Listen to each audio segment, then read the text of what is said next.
night 2. We're here to talk about night 2 of WrestleMania. I was also muted. Now I'm not. Nick, you're not muted either. What's going on? Hey, what's going on, everybody? Welcome to what feels like... I'm going to say right now, Pepsi-us in the chat. I would not even give this tonight's WrestleMania a 7. I'd give it like a 9. I thought it was fun. Did the job. High? Are you drunk? Always, but I thought it was this fun. Night was nowhere near as good as last night. Well, I think there's a lot of reason it didn't have the same... I know what you're going to say, and no. ...bump as last night. Yeah. No, I just feel like the matches themselves were not as good. I feel like, okay, that's fair, but I still think that they were good matches. These were really good. When you compare it to last night's matches, the matches last night were better. I mean, that's fair, but I personally think this was still a good pay-per-view. I thought it was still good shit, as I said in that the Firefly Funhouse match. I thought that was funny. Good shit, pal. Oh, goodness gracious. This podcast feels weird. It's the I feel like all of our podcasts always lead up to WrestleMania once WrestleMania ends. So like starting tomorrow, it's good. They're all going to feel like one long build up to next April. Now it kind of feels like, oh, cool. That whole series is over now. What a weird fucking Mania weekend it was. I enjoyed it, though. I thought this weekend... Let me ask you this. How about overall, both nights combined, what do you rate that out of 10? Overall, both nights combined? Like if this was a one-night show? Or if you just... Yeah, if you had to rank WrestleMania as a whole. And while you think, real quick, we're not going to be taking any calls tonight. We will be taking in text, 510-904-13... 906. I'll just throw it right here. I already did. I guess I'd say 7. If I had to, if it was one night and they were the exact same matches and they were done the exact same way, I would say 7. I'm down. If everything was fair. The exact same, I would say 7. I'd say it as well. We did have a few matches tonight, so why don't we pulling up the text messages so I got them when they come in.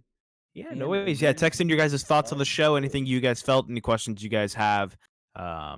Joe, wait, I didn't even say this. I'm taking a look at the chat, seeing who's here. Ashton Tyler, Montel Griffith is here. Everyone's least favorite person, Forever Atheist, is here.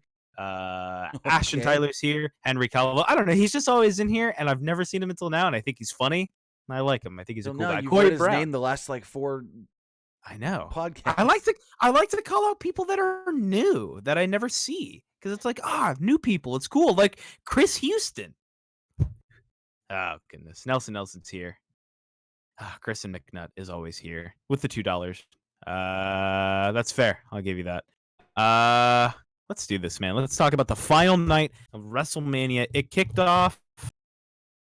Okay.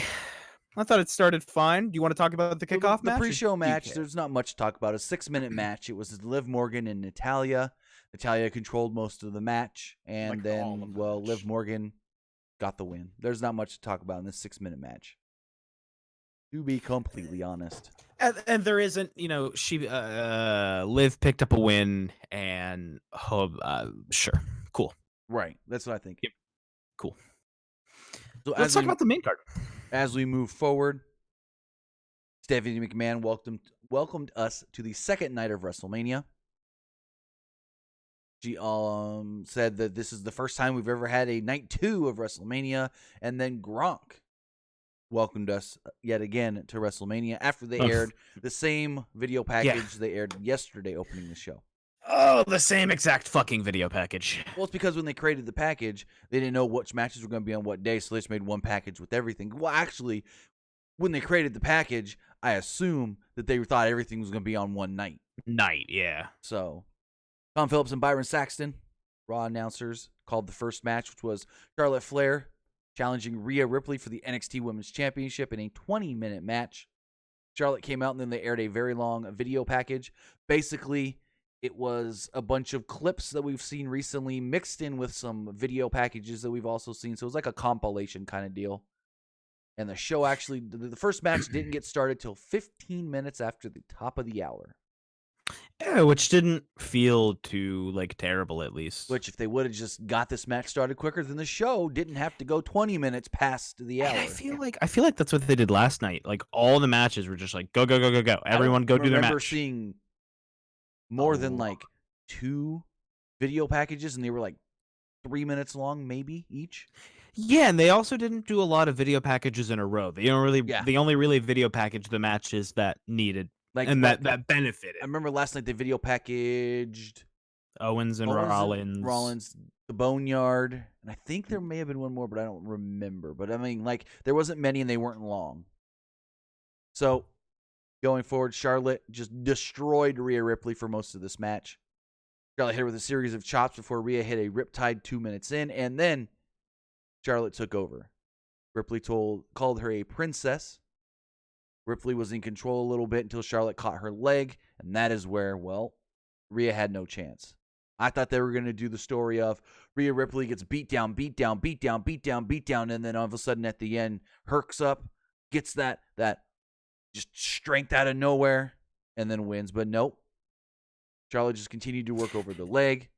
Rhea would sometimes get a bit of offense. At one point, she hit a low drop kick and some short arm clotheslines, but the knee gave out again. Charlotte went after the leg, sending her out of the ring. Charlotte went to the top, but Ripley caught her in an electric chair position and slammed her face first for a 2. Ripley followed this up with a flying drop kick for a 2. Charlotte avoided a boot and chop blocked Ripley, working the leg and knee again. The referee kept asking Rhea, I can stop the match if you want. Do you want me to stop the match? And she was yelling at him like, no. And she even told him to shut up at one point, I think. Yeah, I thought that was pretty funny. Ripley then booted Charlotte in the chest, then put her in a standing cloverleaf. Charlotte slipped right out and went for the figure 4, but Ripley fought out of it. Charlotte applied the Boston Crab. They exchanged roll-ups. Only got 2s off of it. Ripley hit a big boot for a near fall. Charlotte went for a moonsault, but Ripley got her knees up. Yet, I think that was smart because it hurt the knee again. Facts. Charlotte then hit a spear for a near fall. Charlotte applied the figure 4, then transitioned into the figure 8, and Ripley tapped out. So I guess now here's before you guys got one question: is Charlotte now full-time only NXT, or do you think she's going to be both Raw and NXT now?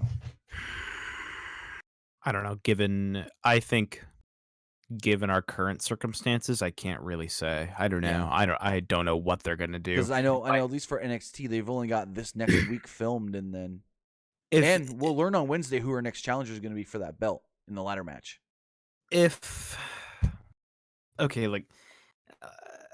they do everything as normal and they just film accordingly, I think she'll be on NXT for about 3 weeks, but you'll still see video packages hyping her up on Raw. You'll maybe see like a backstage interview here and there with her on Raw.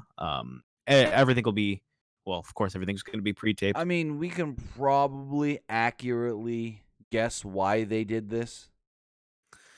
So she can go face Io or Bianca or something? No. So a main roster star is known to be on NXT every week and hopefully bump those ratings.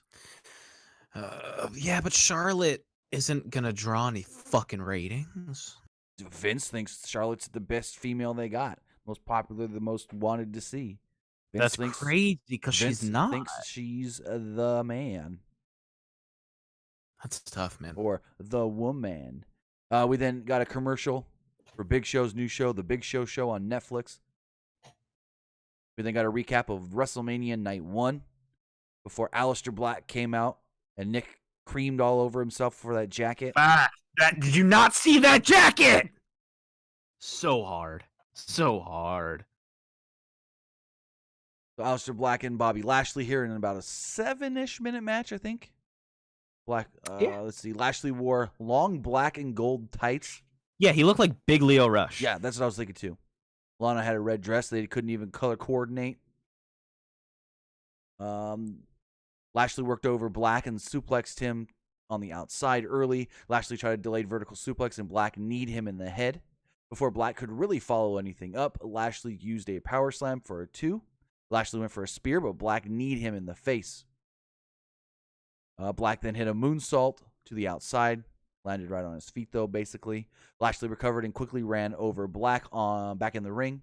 Lashley set up for a Dominator, but Lana hopped on the apron and demanded Lashley go for a spear instead.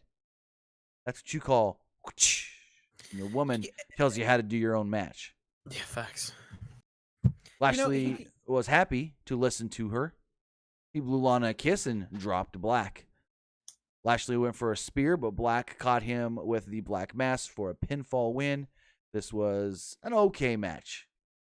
The reason I'm not so down on this match, and everyone was like, why wasn't this a 30-second squash match? Alistair's so much better than that. It's like, you forget that, hey, Bobby Lashley's kind of a badass sometimes. Yeah. And I think you can establish both Black as the can strike out of nowhere and end the match whenever guy, and still get Bobby Lashley as like, hey, he can do a lot of good shit guy. So I think this is a good match for the both of them. I think they just went out and said, hey, can you guys go like 8 minutes and have a bit of a match? 7.5 maybe. Yeah, like, can you guys go out there for a little bit and go have a match? And then they're like, yeah. And then they go. So I thought it was fun. I enjoyed it. So Kayla Braxton then interviewed Bayley and Sasha Banks. Bayley called this the most unfair challenge in history. Bayley knew Braxton. You know, the weird thing is this is an elimination match.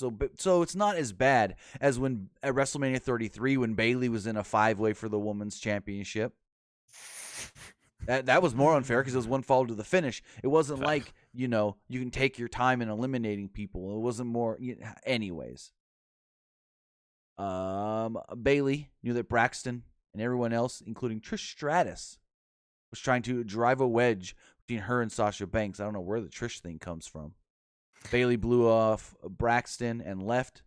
Banks decided to stay. Braxton noted that Banks, she's never won the SmackDown Women's Championship. Banks told her to watch and see what she does tonight. There was then a promo for Money in the Bank on May 10th. They also plugged Total Bellas. Fast forward a little bit. They then did another Money in the Bank promo later in the night, confirming that show will be taking place on May 10th, live on pay-per-view on the WWE Network. So it's not in Baltimore because they've already pulled the listing from the arena in Baltimore. So I assume WWE Performance Center, Money in the Bank. Hey, and can I, as much as I'm like, oh, please stop running empty arena shows, at least it's something on TV to watch and like kind of distract myself with and go away from, which is nice. Here's my question for you. I don't have an answer for all of you might. Okay. So is WWE now more a television show than ever? Oh my goodness gracious, man. Yeah. Because now they're pre-taped stuff and then just, put out their regularly scheduled time every week. Okay, well, I mean, then you could go back and say SmackDown back in the day when it was pre-taped was just a TV show. But what I meant was a pre-taped show in a quote-unquote studio, like a regular television show kind of deal. Because at least SmackDown had fans and everything. Is that how they get away with? Well, no. I'm trying to think how they could get away with filming in these. They can't. They're just gonna have to be tricky, or Vince McMahon's gonna have to get Trump to like write him a letter that says that he's exempt from everything. Well, that's what I was gonna say. There's the only thing I can think of is Vince being like, "Hey man, can we do our thing still?" And he's like, "Yeah." That's the only thing I can. And like, it's not like that's out of the realm of possibility in this as year. of right now, WWE may have a location they can film at this week, but apparently they have to keep it super secret. I wonder where, man. Because it might be in one of them lockdown states. Man, you know who's not on lockdown? Alabama. The Usos? Alabama. Oh, they're going to make a Uso penitentiary reference or something. Oh, goodness. We should continue on with the next match, though. Going forward, they replayed Mojo winning the 24/7 championship last night. Gronk then told Charlie Caruso that he's won the Super Bowl 3 times and he doesn't feel... Well, let me rephrase that. He's won the Super Bowl 3 times and wouldn't mind walking out a champion tonight, though he feels like he needs to win the 24/7 title. I guess. They then aired a video package for the Otis, Dolph, Mandy, Sonya Deville stuff. Michael Cole and JBL were on commentary, and JBL seemed like he couldn't care less. Otis took on Dolph Ziggler here. Ziggler had Sonya Deville in her corner. Otis went right after Dolph early, but Ziggler managed to sidestep him and hit him with a super kick. Ziggler was in control until Otis caught him and used a slingshot to send him into the middle turnbuckle. Ziggler tried to kick and punched, and a kick and punch, and Otis no-sold it. He then hit Dolph with a clothesline and a scoop slam. Otis slammed Ziggler and went for the caterpillar, but Sonya Deville jumped on the apron, so Otis stopped mid-move. Ziggler kicked him with a low blow, and the referee was now distracted. Mandy Rose would then run down. Her music played and everything. She slapped Sonya Deville, jumped up into the ring, gave Dolph a low blow so Otis can hit that caterpillar, drop the elbow, and pin Dolph in an 8-minute match. Listen, I thought this would have benefited 100 times better with the crowd. A million times better. You know the crowd's popping when he's doing the worm, when Mandy comes out, when they kiss. Yeah, when they kiss. Oh, just... So afterwards... I think this is also a really just good way of WWE wrapping up a story. Thank fucking God. You think? I don't think it's over. You don't think it's over? No, I think we're gonna get that mixed tag match? Mixed tag, yeah. Yeah, I guess it's just something safe you can do and not really have to worry about anything. So after the match, Mandy celebrated with Otis. She jumped in his arms and, well, landed a big old kiss right on his lips. I wish I could kiss Otis. What? Yeah. Seems cute. Sure. We then got a 37-minute last man standing match that some say is a studio tour of the WWE Performance Center. Yeah, this is a really weird very way. long studio tour of the WWE Performance Center. Hey, WWE, we really appreciate you giving us this tour, but why are these two guys beating the shit out? Hey, Vince, I really appreciate getting the tour of this gym. Why is Randy Orton trying to choke out Edge with some weight equipment? What? When they started going backstage and they walked past Gorilla, you see Triple H sitting there. Correct me if I'm wrong. I didn't see or notice Vince. Maybe it was just they went by so quick. But I didn't notice. I didn't notice either of them. I think they might have. I know for sure I saw Triple H wearing a light gray suit. Mm-hmm. Like almost, well, not almost white, but like light gray, like a light charcoal gray kind of deal. I don't know. Anyways, Triple H was there. I didn't see Vince. But they did go by that pretty quick. So Edge entered first, standing in the ring, way ready to go. Orton's music plays, but he doesn't come out. Plays for a little bit longer when all of a sudden a man in a hood and some dress pants jumps Edge from behind and hits him with an RKO. He unzips the hood, he pulls the hood off and reveals that it's me, Randy Orton. They play a replay of him as a cameraman. That was great. You know this is an Edge callback, right? Mm-hmm. From Hell in a Cell. Yeah. When he attacked the Undertaker. Yep. I like that too, even knowing it's a pre-tape show, for them to still do the whole, like, you're going to pretend to be the cameraman, and then we'll show you revealing that you're the cameraman. I like that. I thought that was cool. So going forward, the referee kept checking on Edge. He goes, Edge, I need a verbal confirmation that you're ready to go. And Edge is like, yeah, I'm ready to go start the match. And he goes, I can't start the match till you stand up. I need to know you can stand up before you... The refs were real vocal tonight. No, it was just funny. He's like, give me a verbal confirmation and we can start the match. So Edge says, okay, I'm good. And then he says, well, we can't start. I need to know you can stand up first. Like, you just asked him for a verbal confirmation. You should... Fucking you. Facts. Hold on, Edge slowly got to his feet, and basically... They made us think Edge had a concussion because he was super discombobulated, super disoriented. He tried to throw a punch, and he couldn't even stand. As soon as the bell rang, Orton just dodged him like this was Rocky Balboa after he was knocked out trying to fight Clubber Lang. Orton dodged some punches and hit another RKO. Referee counted to 8, and then Edge finally got up. A lot of Edge getting almost knocked the fuck out and then getting up at the last second. They really pulled on the whole, hey, remember Edge has a life-ending injury? Yeah. We're going to remember that too. Thank you, Kristen, for the $2. I hope he returns very soon. So, at one point, Orton grabs the camera and hits Edge with it. Yeah, I thought that was cool. Orton then took the fight into the fitness center in the back of the PC. Like I said, they went through Gorilla and everything. We saw Triple H there. Orton then beat Edge while telling him he will always love him. Orton, I don't even want to say this, then basically he commits a murder. Hung Edge by the weight equipment. That's all I'm going to say about that. I didn't like it. You didn't like that? Do you know why I didn't like that? Should I? You said you did earlier when I DM'd you about it. Let me look at my DMs. I don't pay attention sometimes. My Twitter. Because I was account. like, I said something and you're like, oh yeah, I know. Because I'm like, yeah, I'm not even gonna bring it up though. Oh, okay. Gotcha. So they're fighting. Finally, Edge is hanging there. Orton untangles him wherever he falls to the floor and says count. He gets up. He beats down on Orton. He puts Orton in a little desk chair. He then looks up at the bar where you could do some pull-ups and whatnot. And he swings, and then he lands on Orton, kind of like butt first. Yeah, that I saw a tweet that said something like Edge, can you pull-ups?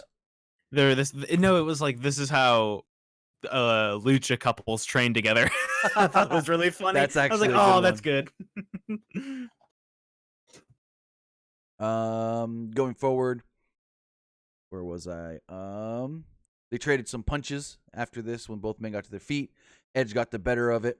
Orton tried to escape through the production area, but Edge slammed him against a garage door, and we felt like, hey, is Bray Wyatt coming? Because the lights are all red. Yeah, straight up. The ref started counting, but Edge wasn't satisfied, so he slammed Orton's face again. They brawled back towards the main arena area, and Orton launched Edge into the barricade, which led to a 9 count. Orton dragged Edge down a hallway, slamming him into the wall, and they found themselves in some sort of a conference room with a lot of chain link above the table. Yeah, there's so much chain. Like what the fuck is happening? It's like chain link or chicken wire, whatever you want to call it. Like that was chain link. That wasn't chicken wire. Anyways, what do they hang? Like the only reason you would have that is you're hanging stuff from it all the time. Unless they're like, it's where Vince hangs a giant ball and throws it at people's heads. I don't know. Freaking Brazilian steakhouse potluck. They hang all the meat there and say, "Cut off your own piece when you're ready." I don't. Never been, know. But that sounds fucking good. Never been to a Brazilian steakhouse? Nah, man. You know exactly how it runs, right? Mm-hmm. Yeah, you pay. I've had friends all the time. Huh? I've had friends that go all the time. Yeah.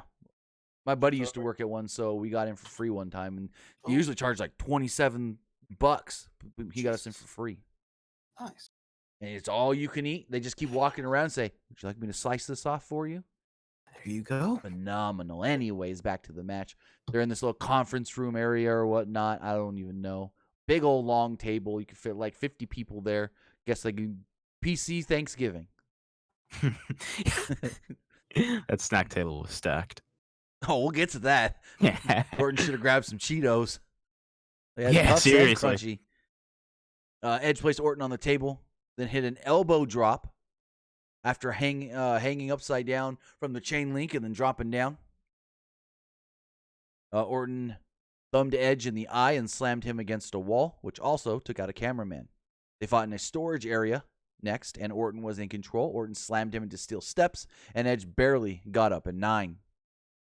After a while, Edge climbed a ladder onto a high platform and nailed a diving elbow drop through a table. Orton actually got up before Edge did, but they both got up at around 8 or so. Basically, Orton was up 8. Edge was up at like 8.5. Orton was bleeding from his back and shoulder here. They fought. Yeah. Oh, looks like he got shot in the back. They fought onto the top of a pickup truck, and Edge was laying down on the roof. Referee goes to count, and Orton goes, "You don't have to count yet. I ain't done." Yeah, I'll tell you when to count. He then hits a draping DDT onto the bed cover. Referee then checked on Edge before counting. Edge climbed some boxes. Here's a question. Why was he checking on Edge before counting? He's got to check on Edge and go, "Hey, are you knocked out enough for me to count? Oh, you're not responding? Okay." Well, if they're knocked out, like if he's like, all right, this dude's unconscious. I'm not even going to fucking count. You still got to count to 10 or Orton can't win. He's unconscious! You still got to count that 10 or Orton can't technically win. I think a referee can just stop a match if he's like, the dude's not breathing. What's the last time a match was like stopped in WWE? Sammy and Owens? Oh, goodness. Stopped? Like for real? Like the finish was the referee stopped the match because the opponent could not continue. Well, that was wasn't that Because that was Sami Zayn. Oh, Kevin Owens are you against- talking about in story or Yeah. like? Yeah, in story. Oh, in story. The last one yeah. I can remember was NXT title, Sami Zayn, Kevin Owens. Did they continue on with the match with Neville and Chris Jericho when Neville fucked up his ankle? I don't remember. I think they did continue on with it because I think Chris Jericho just stalled and he pushed Charles Robinson for like 10 minutes. He And it yelled was at like Charles yelling at him. Robinson, and he just goes, "He's hurt." Yeah. I remember that. Professional. Like, who doesn't remember Jericho yelling at Charles Robinson? He's hurt. Anyways, He's hurt. so Edge climbs up some production boxes onto a production truck. Orton chuckled, followed him up there. Those boxes were conveniently positioned in the right way to make them like a little ladder bridge deal. Yeah, a lot of this stuff happened to be conveniently placed. So they're fighting on top of the truck, and Orton went for a punt, but Edge caught him with a spear. Mm-hmm. Edge got up at 7. Orton then got up at 9, and Edge gave him an RKO. Orton got up at 6, and Edge barely got up at 9. Orton then grabbed chairs and brought them up to the top. Orton then hit him in the back with a chair, set up for a double concerto, and Edge is just laying there. And the ref's not counting. And I counted like 12. And finally, the ref's like, "Randy, you going to do anything? I'm not going to count if you're going to do something." That's what it seemed like. Facts. Like, are you going to hit him with another move? Because then I don't want to have to restart my count. Because literally, So what- Edge was just laying there with his face on the chair for like 12. Facts. Edge then all of a sudden popped up and put Orton down in a head and arm put him in a choke. sleeper. The same move he did to MVP. Yeah. Edge seemed to have had it one. Randy Orton, like he was about to fall off of the truck at one point. He was sliding the wrong way. Edge seemed to have it one, but he then told the referee to stop fucking counting. Edge became very emotional, hit a concerto on Orton. Orton never got up, and Edge picked up the victory. I think this match was good. I just wish it wasn't as long as it was. Like, they could have cut 10 minutes from this 36, match. Yeah, easily. Yeah, they could have cut 15 minutes from this match, and I would have been Especially happy. seeing how long over the top of the hour the show went compared to yesterday's show. Yeah, straight up, man. It almost felt Because- like every match after this was trying to like speed it up because they went on a little too long. I don't remember if it was you or somebody else on Twitter that I saw say, you could have cut 10 minutes from this. It was me. I think And I at said, the time, man, I was you thinking, could have well, then cut if- anything from it. well, because at the time, then I was thinking, well, if you cut too much, then they may end up having to go short. But then when they went 20 minutes longer than yesterday, I'm like, nope, that tweet was relevant because they went longer than they did yesterday. Mm-hmm. So we then had Mojo Rawley running around getting chased by, I know Tyler Breeze, but then some other guys that I've never seen before. I saw on Twitter someone said that those were all Performance Center stagehands that Interesting. wore. Because like there was one guy wearing a red beanie I've never seen, and like I saw Breeze, but other than Breeze, I didn't know who anybody was. They were costumes no, from. It wasn't Tyler Breeze. Mm-mm. It was someone looking like Tyler Breeze because this person had long hair, and Breeze doesn't have long hair anymore. Yeah, they're all PC handworkers, and I think those were costumes from Gotcha. No Way Jose. Okay, that would make sense. Because I think then. they keep all of his shit there, so they Like just I sent said, out the, those. the first guy had like longer blonde hair, and he had like the frilly pants like Breeze wears. That's why I thought it, but now thinking about it, couldn't have been. He's got short hair now. Mm-hmm. So they're all brawling, and freaking one would come up at Truth. Truth would punch him and say, "Who wants to come at me next?" Finally, they all caught him over by the perch. And what would happen? Gronk jumped off the perch on top of everybody, landed on Gronk. 1, 2, 3, became the new 24/7 champion. It spikes pain in my. I believe I tweeted Gronk is the new 24/7 champion, and I don't have enough vodka or Red Bull to make that Yeah. statement okay. So then we get the Raw Tag Team Championship match. Well, actually, we got a commercial for the Edge documentary. If you haven't I'm seen really that, looking forward to it. watch it. It's amazing. I'm really looking forward to Because it. I love how the documentary was supposed to be Edge 9 years after having to retire. But then halfway through, or quarter of the way through, when they started like filming it, it turned into Edge returning to the ring. So it's really cool that like it started off as one. Oh, and he says the other company offered me a deal after SummerSlam, but I went to Vince and said, "Hey, you want to talk?" He said he texted Vince and said, "I need to speak with you this weekend, but I have to do it face to face. I will not call you or text you about this." Wonder why. I wonder why he didn't want to call or text. He said that this was too important for a phone call or a text message, that he needed to speak to Vince about getting cleared and possibly coming back to wrestle in person. It was that big of a deal. So Respect on Edge. Yeah, I won't give too much more away, but it's really good. Beth Phoenix, of course, has a great role in it, and so does Dash Wilder. Can't wait to watch that Taker one. Oh, that's going to be interesting. They have the preview up tonight, I think. Mm-hmm. So Theory gave Dawkins his finisher early. Yeah. Ford immediately with the frog splash, and Dawkins pinned Theory. This match was 6 minutes long. There's not much to say at one point. So, yeah, after the match, the heels attacked the champions. Zelina Vega even got in the ring. And then what happened? Bianca Belair came down, hit her KOD on Vega. And then she celebrated with Dawkins and Ford. And Ford looked like he was just, I don't even want to say it. Ford was taken back by his wife. Ford looked like... My man was giving him some fuck me eyes. That's what I'm saying. Like he looked at her and went, "Man, that's hot. Let's go." He looked at her and probably thought, "Damn, I'm going home tonight." So I don't know if this is a call up or if this was just a, "Hey, she's here. Let's use her." Hope so. I don't know. We'll see. Because she's not in that ladder match on NXT this week, which now leads me to believe, thinking about it, well, if she's not in that big women's ladder match to become a number one contender, that means she's probably not even in NXT anymore. Facts. Because that was when they first announced the ladder match, the first name I thought was Bianca Belair. Yup, that's exactly what I thought too. So then we get Titus O'Neil up on the perch saying, "Well, Gronk's gone. I'm going to be the host for the rest of the show." And I go, "What?" Yeah, no. We need a host? Gronk didn't even host anything other than welcome to night 1 of WrestleMania. Welcome to night 2 of WrestleMania. Other than that, literally. Other than that, Gronk danced for Charlotte's theme and did the yes chant. It hurt. So, why did Titus O'Neil think he needed to come out and relieve Gronk of his duties? Exactly. That's what I'm saying. Then we got a match that I completely forgot about, because after the tag title match, you go, okay, 2 matches to go. Firefly Funhouse, WWE Championship. Oh, no. We've got that SmackDown Women's title match that went 19 and a half minutes. I feel like I completely forgot about this match. Not even going to lie. Let's breeze through this real quick. Basically, this was an elimination match, which is why it went so long.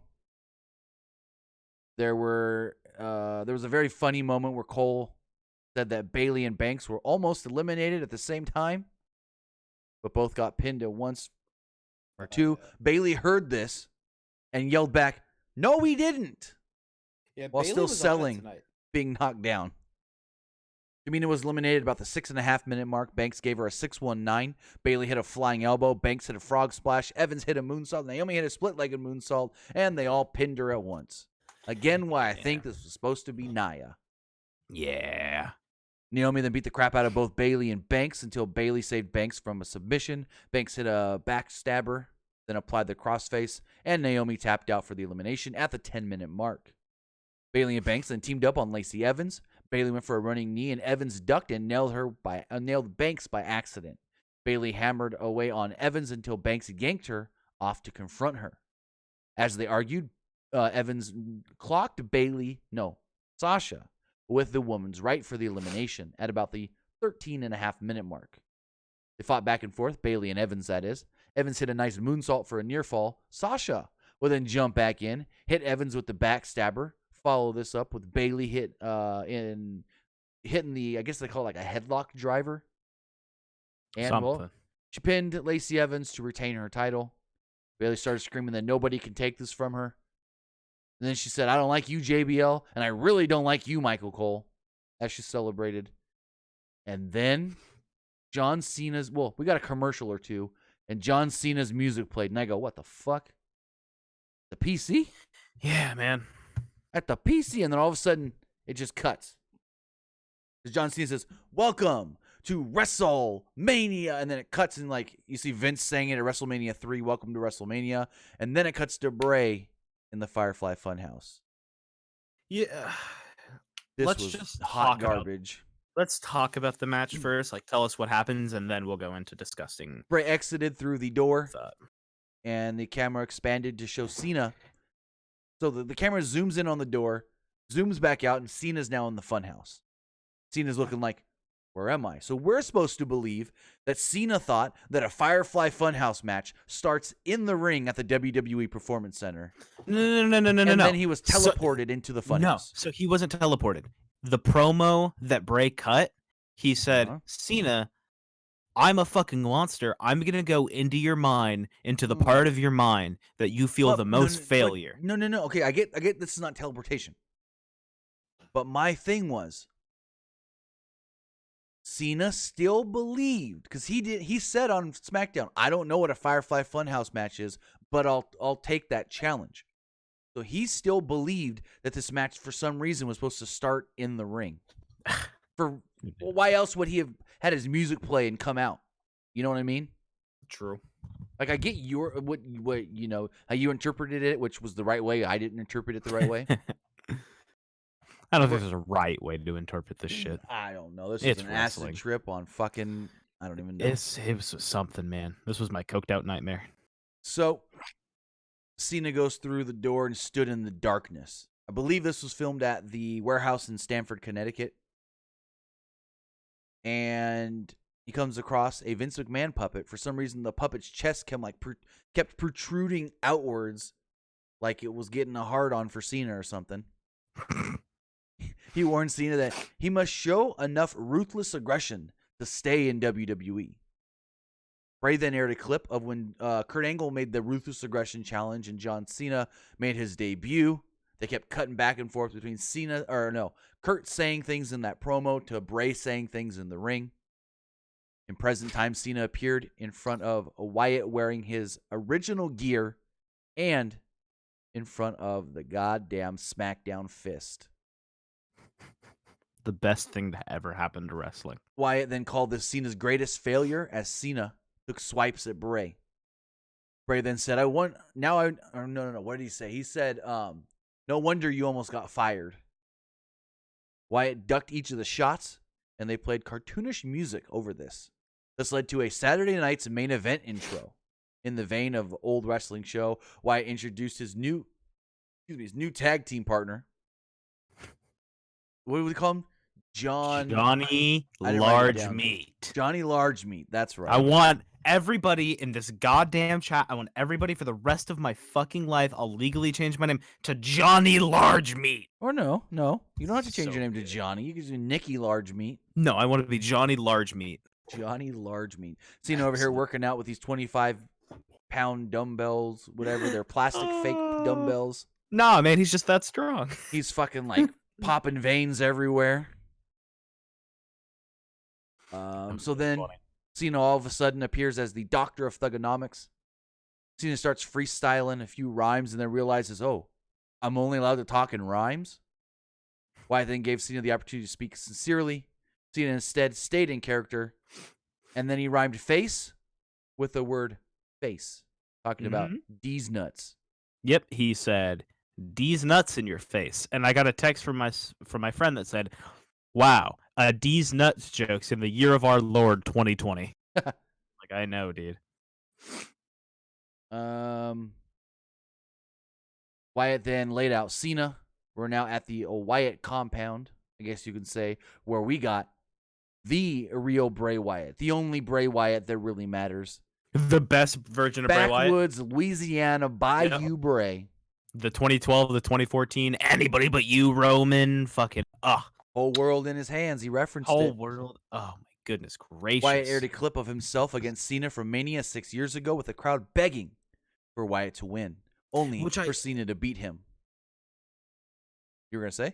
No, I was just saying I like the points that he made when he was like, if you're a man of the people, you know what the people wanted. Right. Why did you have to win? I was like, oh, shit.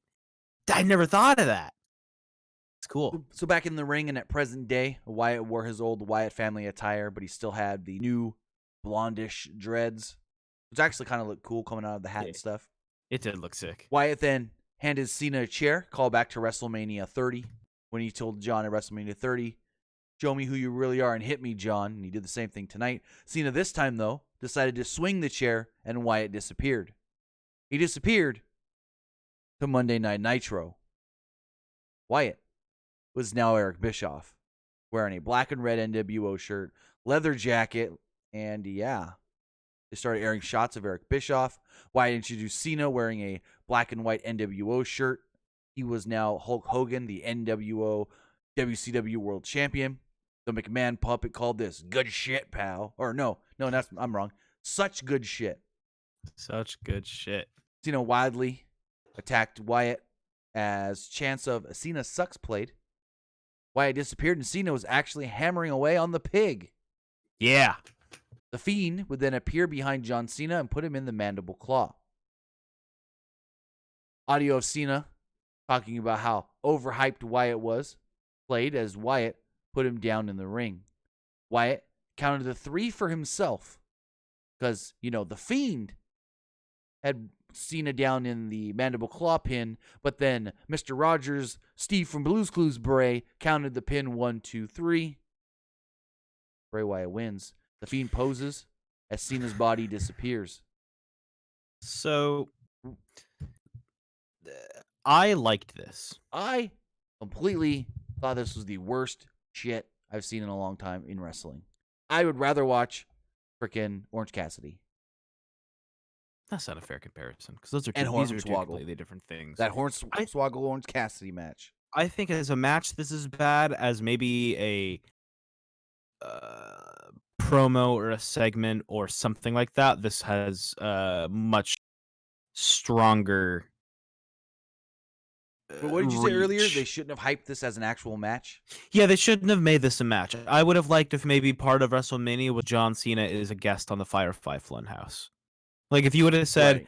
like, hey, and plus you can have Cena say, "I'm not wrestling this year at WrestleMania." Bray Wyatt says, "Come on my show." Well, Come Cena on the really Firefly didn't wrestle Funhouse. other than punching the freaking rat, the Exactly. pig.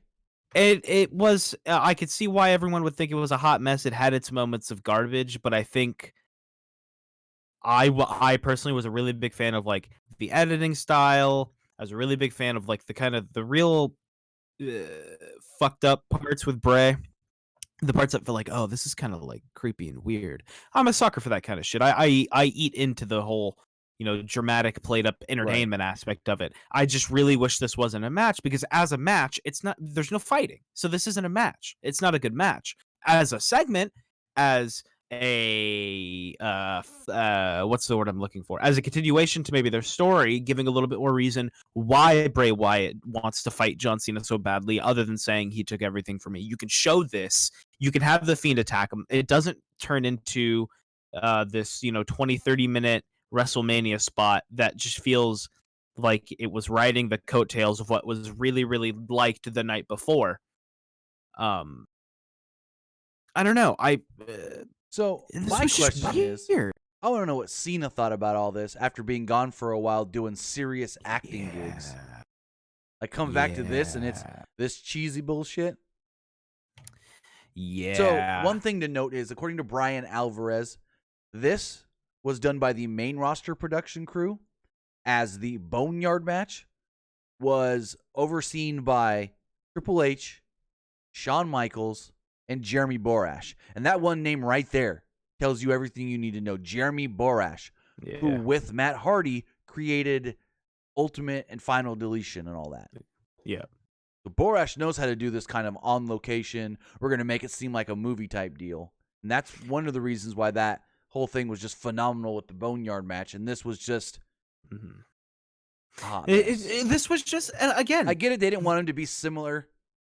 Yeah. But I mean, you didn't have to make it similar. Just don't fucking call it a match next time. Fuck. Yeah. I'd like to see this again. I would like to see that, not immediately, not anytime soon, but if they choose to revisit this kind of thing, don't call it a match. Make it a segment. Make it a story builder. Do not make this the match, but I think they kind of made up for it a little bit with the main event of the night, which we've reached. Then, before the main event, we cut back to the arena. Titus O'Neil's shut looking in up. the Who camera cares?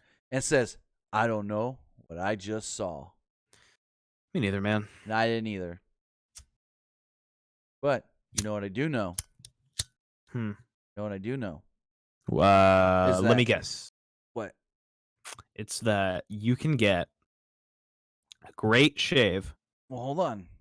No, are we not there yet? It's that support for PW Unlimited is brought to you by Manscaped, who is the best in the men's below-the-belt grooming. Manscaped offers precision-engineered tools for your family jewels. Manscaped has redesigned the electric trimmer. The Manscaped engineering team spent 18 months perfecting the greatest ball hair trimmer ever created, and they've just released the new and improved Lawnmower 3.0. The third-generation trimmer features a cutting-edge ceramic blade to prevent manscaping accidents. Millions of balls are about to be nick-free thanks to Manscaped's advanced skin-safe technology. Manscaping accidents are now a thing of the past. When I tell you this is premium, I mean premium. The battery will last up to 90 minutes, so you can take a longer shave. One of the coolest features is the LED light, which illuminates grooming areas for a closer and precise trim. They've also upgraded to a 7,000 RPM motor with quiet stroke technology. And let's not forget about the charging stand. Show your mower off loud and proud because this intelligently designed stand is a rapid charging dock powered by USB.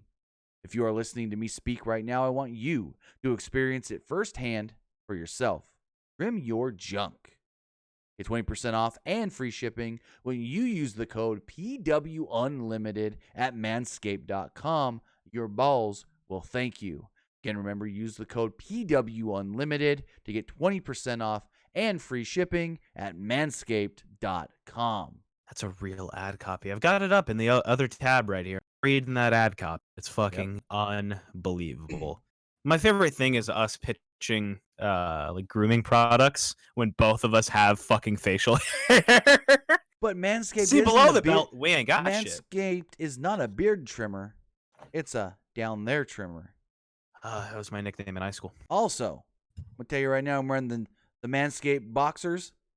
Very, very comfortable. Facts. Main event time, and boy, oh boy.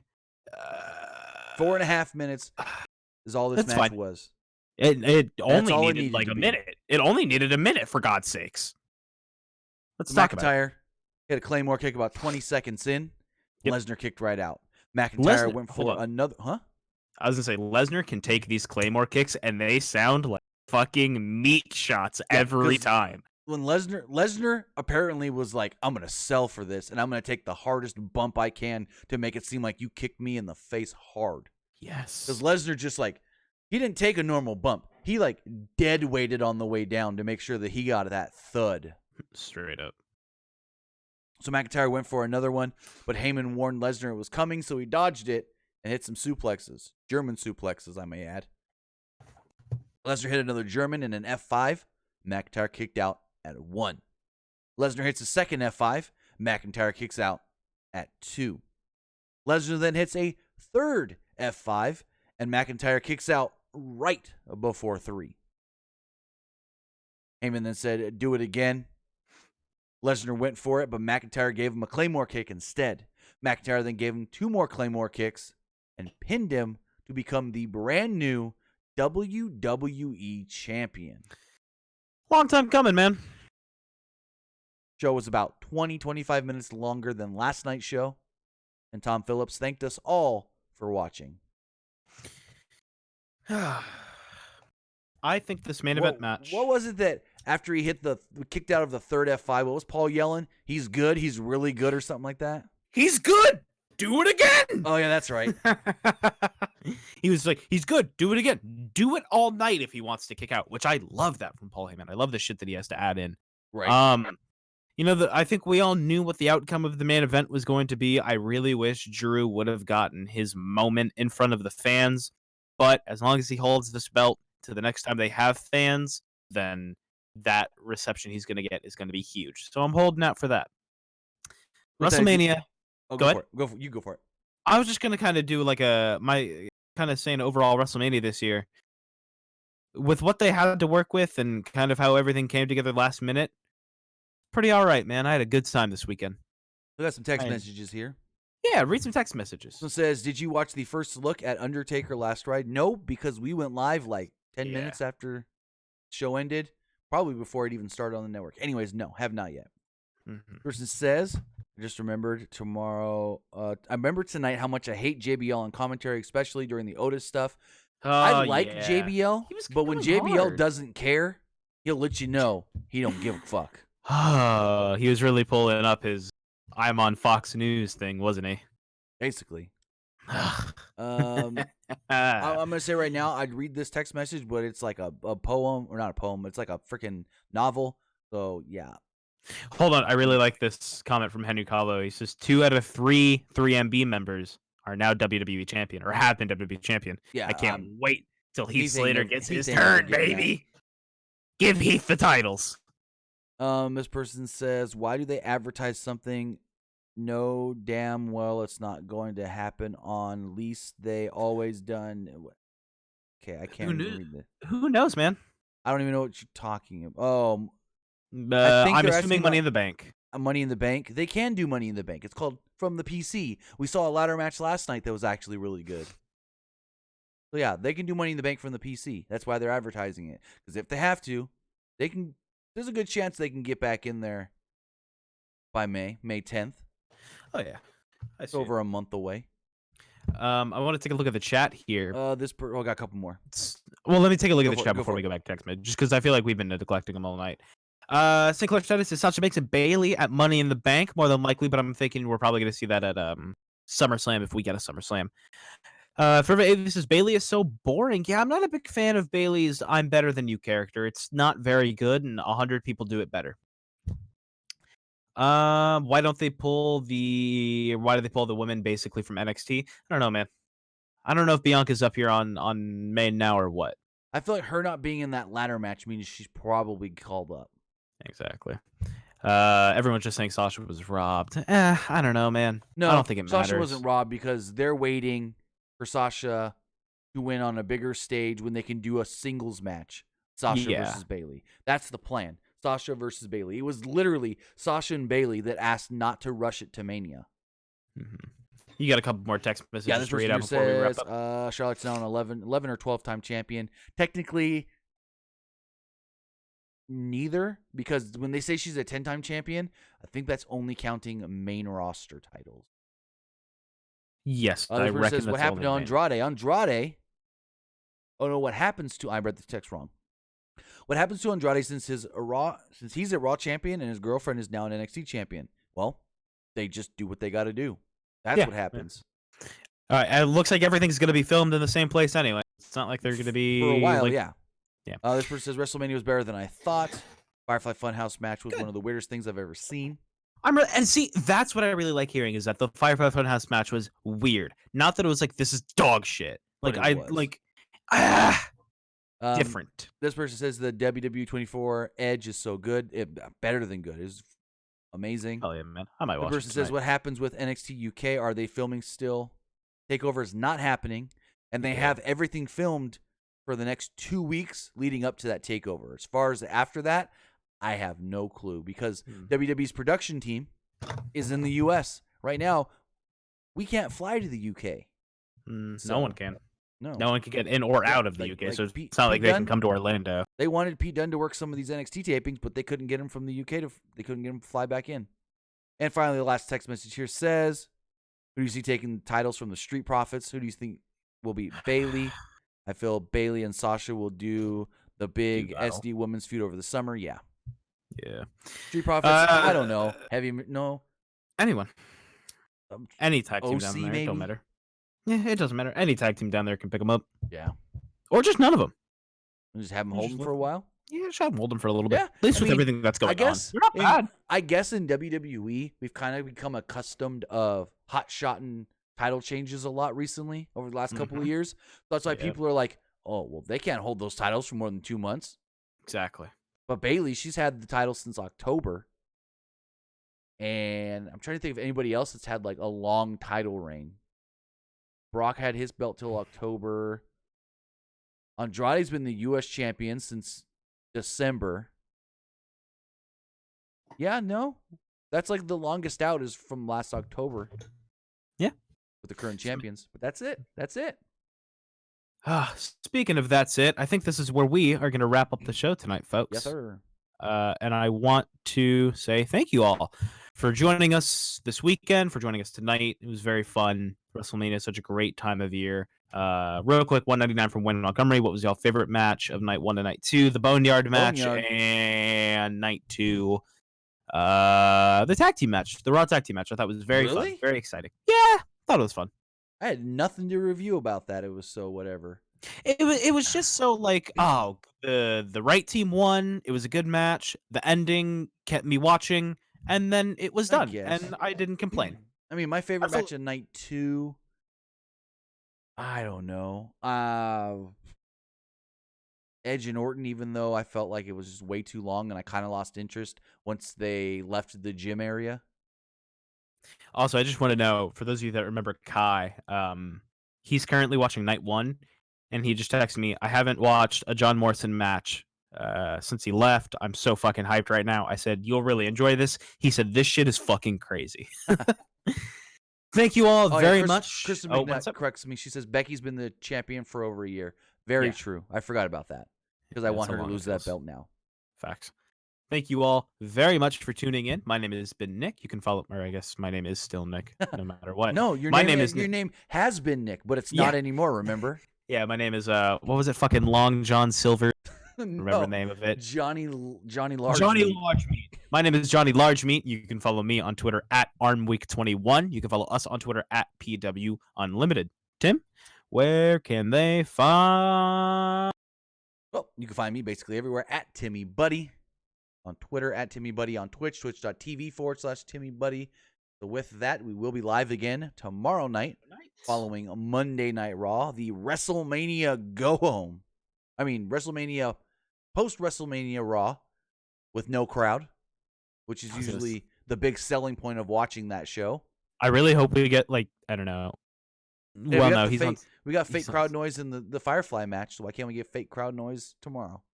Well, I was hoping that we would get, like, I was hoping maybe Cesaro would be there, but he's on SmackDown. And, like, just from, like, it's just a hard cut on him in a promo, and, like, a beach ball just flies into the ring. Oh, Lord. He just stares at it, and he goes, I hate this place. With that, guys, we're going to wrap things up here. I want to say thank you for joining us live. Thank you for watching later right here on YouTube. Have a good night. We'll see you tomorrow. Call your mom. She probably misses you. Bye, folks. Guy said, that Spanish fly, holy fuck.